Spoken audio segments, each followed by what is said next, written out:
निखिल जयंती के शुभ अवसर पर प्रिय साधकों, आज मैं पहली बार आपसे निखिल कुंज जोधपुर से संवाद कर रहा हूं। सबसे पहले आपको हार्दिक बधाई, बहुत बहुत बधाई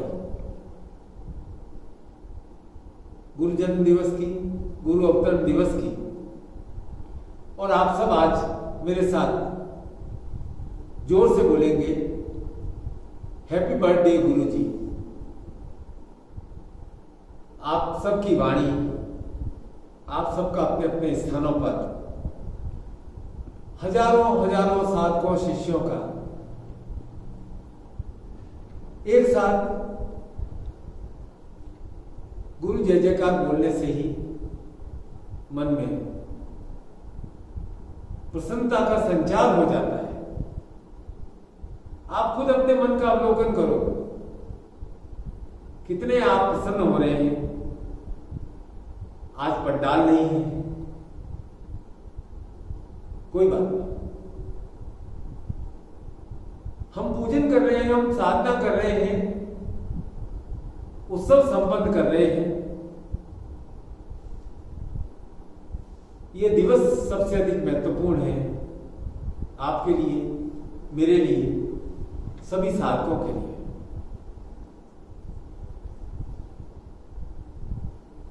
हैप्पी बर्थडे गुरु जी बोला ना, आपने भी बोला, मैंने भी बोला। क्यों बोला है? क्योंकि उपनिषद में एक श्लोक आया है और उस श्लोक को मैं कई बार बोलता हूं। ओम सहनावतु सहनो भुनक्तु सवीर्यं कर्वावहै तेजस्विनाधीमस्तु मां विद्विषावहै। हम गुरु और शिष्य एक दूसरे को तेज प्रदान करते रहे। ईश्वर हमारी रक्षा करे और हमारे जीवन में किसी भी प्रकार का द्वेष न आए और हमारी शक्ति का संवर्धन होता रहे। तो आप जब भी हैप्पी बर्थडे बोलते हो, जयकार बोलते हो, तो मैं भी जयकारा बोलता हूं। क्योंकि जब गुरु और शिष्य का मिलन होता है तो अमृत प्रवाह होता है। गुरु के आशीर्वाद से, शिष्य के जय जयकार से जो अनुभूति उत्पन्न होती है वह एक विशुद्ध प्रेम की अनुभूति है। क्योंकि गुरु और शिष्य का ये जो मिलन है, यह आत्मा और शरीर का मिलन है।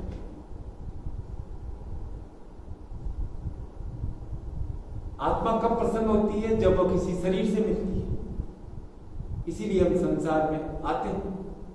इसी प्रकार जब शरीर को आत्मा मिलती है तो शरीर प्रसन्न होता है। तो जब शरीर और आत्मा का मिलन होता है तो अमृत का अनुभव होता है। तो इसी प्रकार गुरु और शिष्य की भेंट आत्मा और शरीर के मिलन है और उससे प्रसन्नता रूपी अमृत का जन्म होता है। अब आप कहेंगे, गुरुजी प्रसन्नता की क्या बात कर रहे हो? अभी तो हम बहुत परेशान हैं,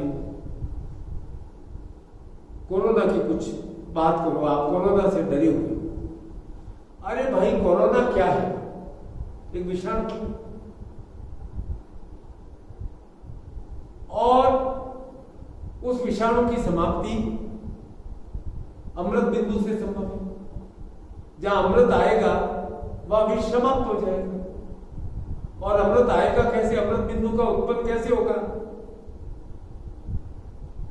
और शिष्य के प्रेम से आपके हृदय में भी अमृत बिंदु उत्पन्न होगा, मेरे हृदय में भी अमृत बिंदु उत्पन्न होगा। अरे भाई, जब गुरु और शिष्य का मिलन होता है वहां कोरोना क्या कोई भी बाधा होती है वह समाप्त हो जाती है। ये बात आपको भी मालूम है, मुझे भी मालूम है, लेकिन पता नहीं अभी आप क्यों प्रसन्नता की जगह कुछ और दूसरा सोच रहे हैं। मैं तो अपनी ओर से आपको आज पूरे मनोयोग से, मन के भाव से ये कह रहा हूं, प्रसन्न भव, मेरे सभी शिष्य प्रसन्न हो, शिष्य प्रसन्न रहे, उनकी मनोकामनाएं पूर्ण हो। मनोकामना के संबंध में मैं याज्ञवल्क्य के एक श्लोक का कई बार कहता हूं कि मैत्रेयी ने पूछा कि मनुष्य के जीवन का क्या लक्ष्य है, किस लिए कार्य करता है, तो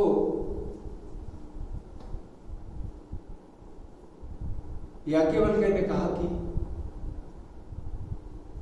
आत्मा वारे अरे द्रष्टव्यम श्रोतव्यम मंतव्यम, कि यह मनुष्य अपनी आत्मा की प्रसन्नता के लिए, आत्मिक सुख के लिए ही इस संसार में कार्य करता है, गतिशील रहता है।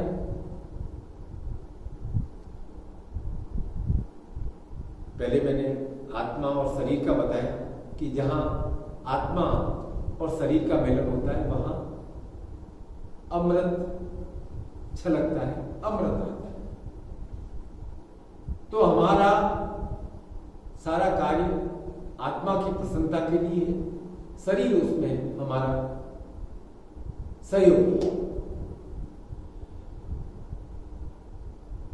इन्हीं याज्ञवल्क्य ऋषि ने एक ग्रंथ रचना की थी, सतपथ ब्राह्मण।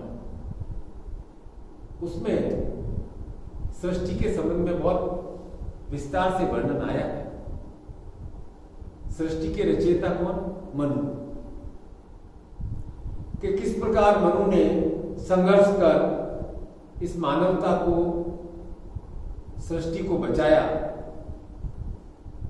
और इस कार्य में उनकी सहयोगी कौन बनी? श्रद्धा। सृष्टि के संचालन में, निर्माण में, संवर्धन में मनु की सहयोगी बनी श्रद्धा। और श्रद्धा का अर्थ क्या है? अमृत बिंदु। अब तुम्हारे मन में बहुत भय है, संशय है कि अरे भाई एक विष का अणु है, विषाणु है, कल क्या होगा? तो मैं आपको स्पष्ट तौर पे कहता हूं कि विष, विषाणु की समाप्ति आशा से ही हो सकती है, केवल और केवल श्रद्धा ही इसे हरा सकती है। क्योंकि श्रद्धा और आशा अमृत बिंदु, जहां अमृत आया वहां विष समाप्त हुआ। इसीलिए एक बहुत सुंदर पंक्ति है, मैं सुनाता हूं आपको शक्ति के संबंध में। हे शक्ति, तुम केवल श्रद्धा हो। क्या कहा? हे शक्ति, तुम केवल श्रद्धा हो। विश्वास रजत नव पग तल में, सब जगह शक्ति कौन? हे शक्ति, तुम केवल श्रद्धा हो। विश्वास रजत नव पग तल में, पीयूष स्रोत सी बहा करो जीवन के सुंदर समतल में। कि मूल शक्ति क्या है? श्रद्धा।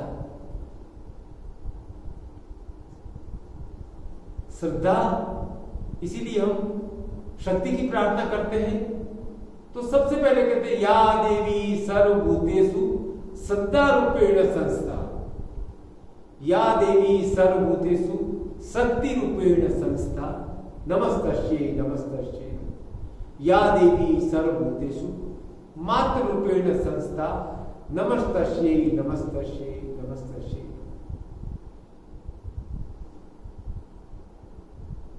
मनु की बनाई गई, ब्रह्मा की बनाई गई इस सृष्टि में सहयोगी कौन? श्रद्धा। आप निखिल शिष्य,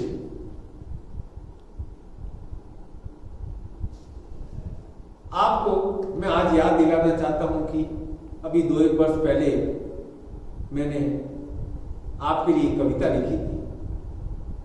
आपने मेरे साथ वह दोहराई भी थी, पुनः याद दिला देता हूं। उसकी पहली 2 लाइनें क्या थी?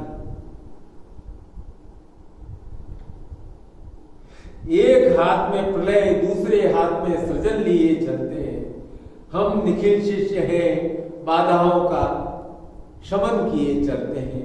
हम निखिल शिष्य हैं, बाधाओं का शमन किए चलते हैं। प्रलय का क्या अर्थ है? प्रलय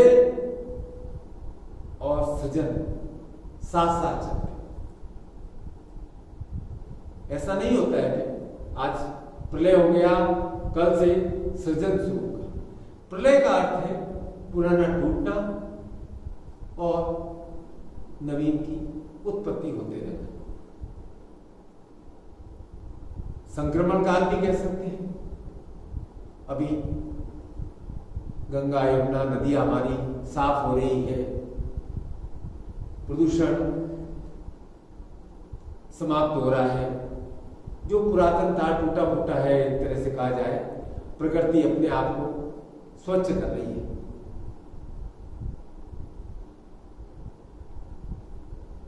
लेकिन और कुछ विशेष बातें भी हो रही है। आज हमें मालूम पड़ रहा है कि हमारे जीवन में परिवार की क्या अहमियत है, घर के कामकाज की क्या अहमियत है। हम क्या है, मशीनों के साथ रहते रहते मशीन बन गए। सुबह से एक भाग दौड़ भाग दौड़ भाग दौड़, न कोई शुद्ध भोजन, न कोई दिनचर्या, न ईश्वर का ध्यान। अब तो घर घर में पूजन हो रहे हैं, ईश्वर का नाम गूंज रहा है, सब लोग पूजा आरती ध्यान कर रहे हैं। मैं भयभीत लोगों को देखता हूं तो मुझे बड़ा आश्चर्य होता है कि ये तो ईश्वरीय शक्ति को कभी मानते नहीं थे, आज क्या हो गया? सब लोग कह रहे त्राही माम, ओम नमः शिवाय, ओम नमः शिवाय, हर हर महादेव, हर हर महादेव।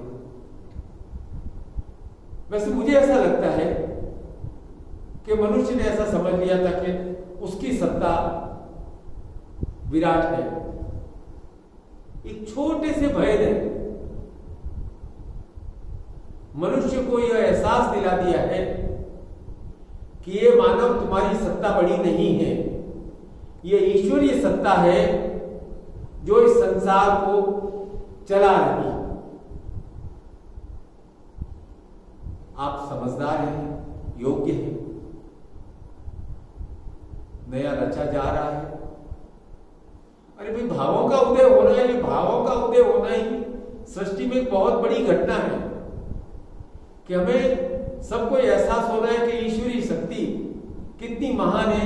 एक छोटे से भय ने, डर ने स्थिति उत्पन्न कर दी कि हाँ, मुझसे कोई महान और है।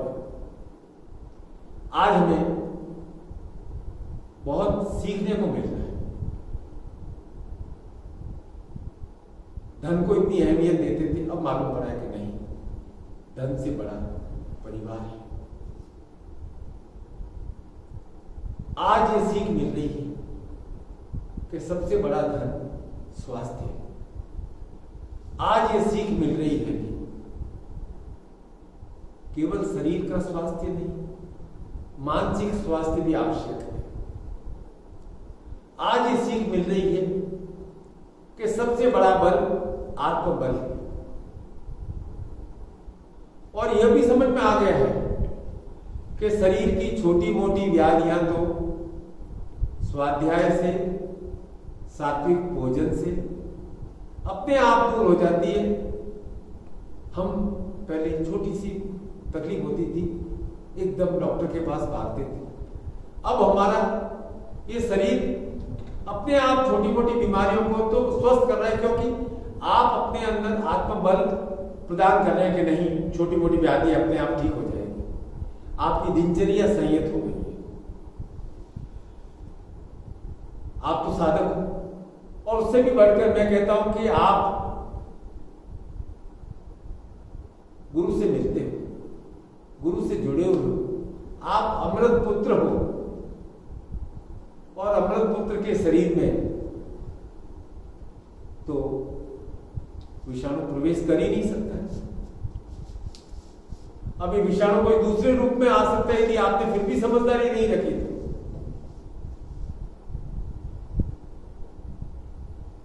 समझदार होना हर समय आवश्यक है। इसलिए जो भी सरकार के नियम बनाए हैं, हमारे लिए बनाए हैं, क्या करना है, किस तरह से करना है, उनका पालन करेंगे और अपना निरंतर स्वाध्याय ध्यान भी करते रहेंगे तो विषाणु नहीं आएगा। इस महासंकट के समय एक विचार अवश्य आता है।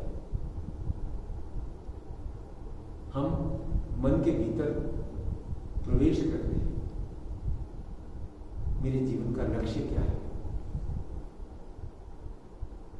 किसके लिए कर रहा हूं। चिंता भी आती है कि मेरे शरीर को कुछ हो गया तो क्या होगा।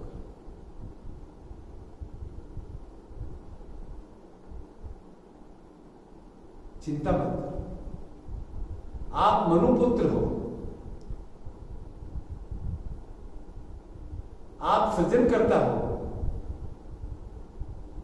पर आपके लिए आवश्यक है कि आप श्रद्धा को अपनी सहयोगी बनाओ, श्रद्धा को अपने पास रखो। बस समस्या इतनी है, मन की समस्या है। मन की समस्या है चिंता, और मन की समस्या का निदान है श्रद्धा। मन की कमजोरी है चिंता, और मन की शक्ति है श्रद्धा और आशा। अब सब मन में ही रह रहे हैं। चिंता प्रलय का सूचक है, और श्रद्धा और आशा सृजन की सूचक। तो करना क्या है? चिंता को हटाना और आशा और श्रद्धा को अपने मन में विकसित करना। जितना इनसे बढ़ाएंगे आशा और श्रद्धा को, ये बढ़ेंगे, क्योंकि अमृत है। जितना विष को हटाएंगे, चिंता रूपी विष को हटाएंगे, हट जाएगा, पूरी तरह से हट जाएगा। तुम ये मत सोचो कि कल क्या होगा, अच्छा होगा। चिंता रूपी विषाणु को आने ही मत दो, क्योंकि मनुष्य की स्वाभाविक प्रवृत्तियां हैं। 4 प्रवृत्तियां हैं। पहली प्रवृत्ति है भूख, दूसरी प्रवृत्ति है प्यास, तीसरी प्रवृत्ति है निद्रा, और चौथी प्रवृत्ति है आशा। तो इस आशा के संबंध में मैं आपको एक बात कहता हूँ, चारों के बारे में समझाता हूँ कि कथा के रूप में मैंने पढ़ा है, बहुत अच्छी लगी मुझे, इसलिए आपके साथ शेयर कर रहा हूँ कि एक बार चारों में झगड़ा हो गया कि कौन बड़ा है, भूख बड़ी है, प्यास बड़ी है, नींद बड़ी है या आशा बड़ी है। तो प्रतीक रूप में समझा है कि राजा के पास गए और सबने कहा कि हम बड़े हैं, हम बड़े, हम बड़े। भूख ने कहा देखो इस संसार में मैं भोजन के रूप में विद्यमान रहती हूँ, भूख के लिए लोग इतने पकवान बनाते हैं, भोजन बनाते हैं, और भोजन से संसार चलता है। मेरे कारण घर में लोगों के चूल्हे जलते हैं, अन्न परोसा जाता है, और मेरी इच्छा है तो खाओ, नहीं तो नहीं खाओ। राजा ने कहा भाई सब चूल्हे वूल्हे बंद करा, न पकवान बनेंगे, न भोजन बनेंगे, न चूल्हे जलेंगे, न थाल सजेंगे, देखता हूं भूख का क्या होता है।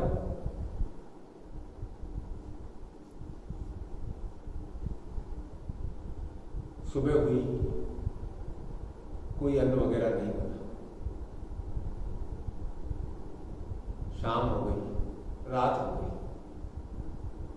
देखा कि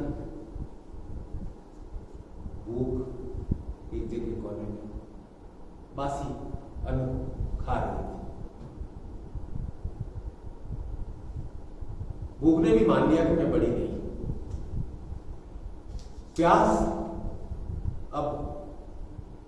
प्यास ने कहा मैं बड़ी हूं, मेरे कारण ही लोग संसार में कुएं बनाते हैं, जलाशय बनाते हैं, मटकों में रखते हैं, अब आजकल फ्रिज में रखते हो आप। मेरी इच्छा है तो मैं पीऊं, नहीं तो नहीं पीऊं। अब राजा ने कहा कि भाई कोई जल को भर करके नहीं रखेगा, सब जगह पहरे। अब प्यास को प्यास लगी, सुबह हो गया, शाम हो गई, रात हो गई, प्यास को प्यास लगी, तो देखा कि प्यास एक जगह छुपकर खड्डे में से पानी पी रही। प्यास आ गई। नींद ने कहा मैं बड़ी हूं, मेरे कारण से लोग विश्राम लेते हैं, मेरे लिए लोग घर बनाते हैं, पलंग बिछाते हैं, मैं सोती हूं तो लोग सोते हैं, मेरी इच्छा है नहीं सो तो नहीं सो।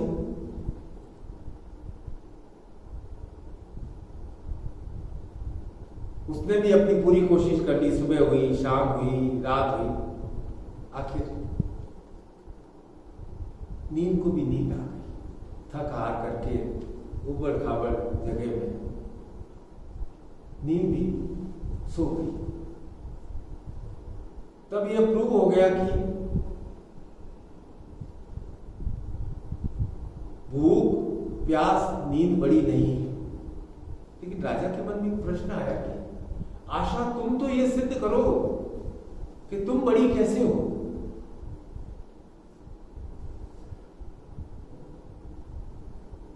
बोला कि मैं सारे काम धंधे सब बंद करा देता हूं, कोई धंधा नहीं, मेहनत नहीं, मजदूरी नहीं। अब मेहनत मजदूरी नहीं, काम नहीं, किसी को काम ही नहीं, कर्म ही नहीं करना है, तो ये आशा कहां जाएगी। सब जगह अंधकार, टोटल लॉकडाउन।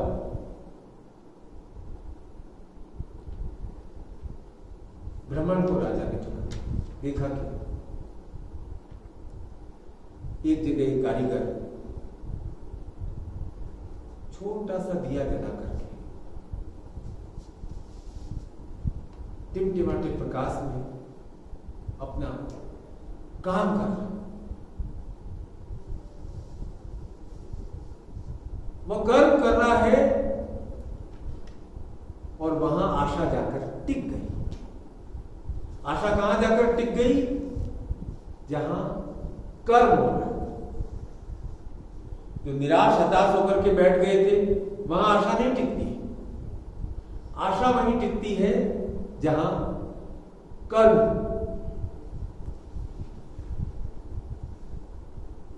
बात इतनी है कि आशावान बनने से ही कामना पूर्ण होती है, आशावान बनने से ही सिद्धि प्राप्त होती है, आशावान बनने से ही जीवन के अमृत का उद्भव होता है। और गुरु और शिष्य का मिलन आशा को संचारित करता है।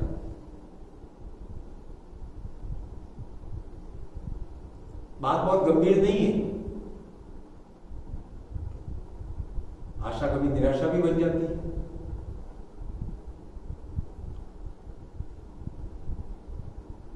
तो आशा को निरंतर और निरंतर बलवान कैसे रखें? आशा को निरंतर और निरंतर बलवान रखने का एक ही उपाय है। और हमारे शास्त्र, वेद, पुराण, गीता सब स्पष्ट रूप से समझा चुके, कह चुके कि श्रद्धावान लभ्यते ज्ञानम,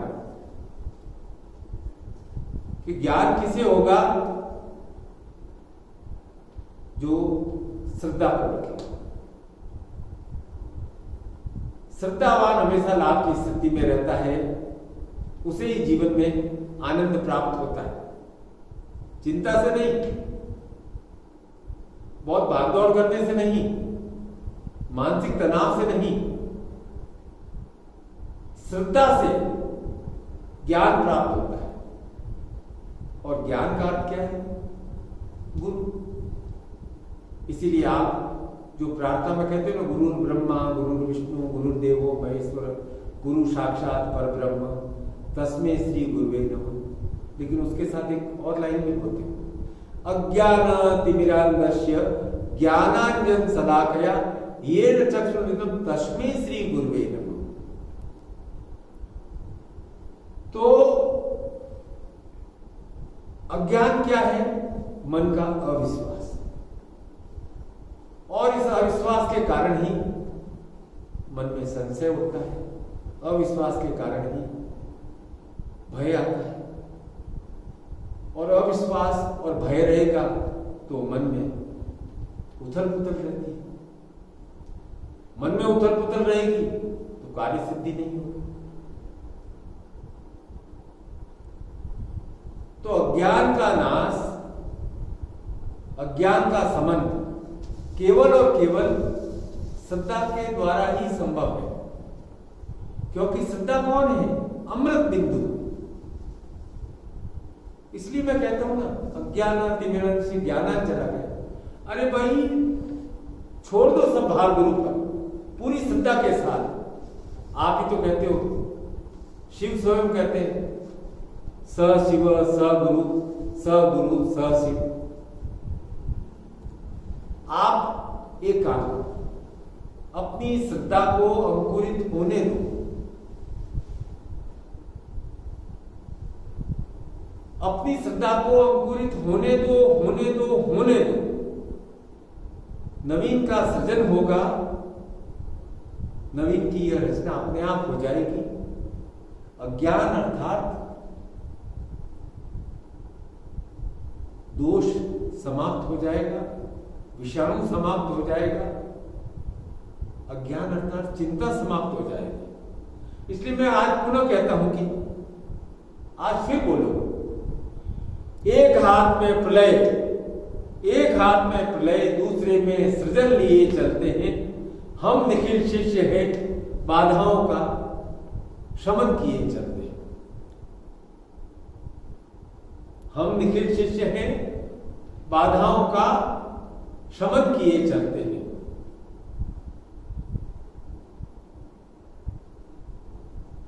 प्रलय की स्थिति नहीं है, इतनी चिंता करने की आवश्यकता भी नहीं है। जब मैं कहता हूं प्रसन्न भव, आज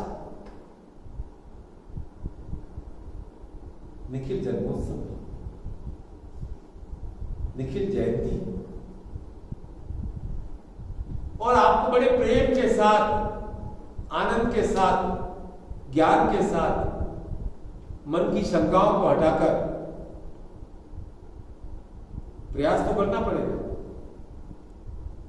आपके मन में ही चिंता का वास है, आपके मन में ही श्रद्धा का वास है।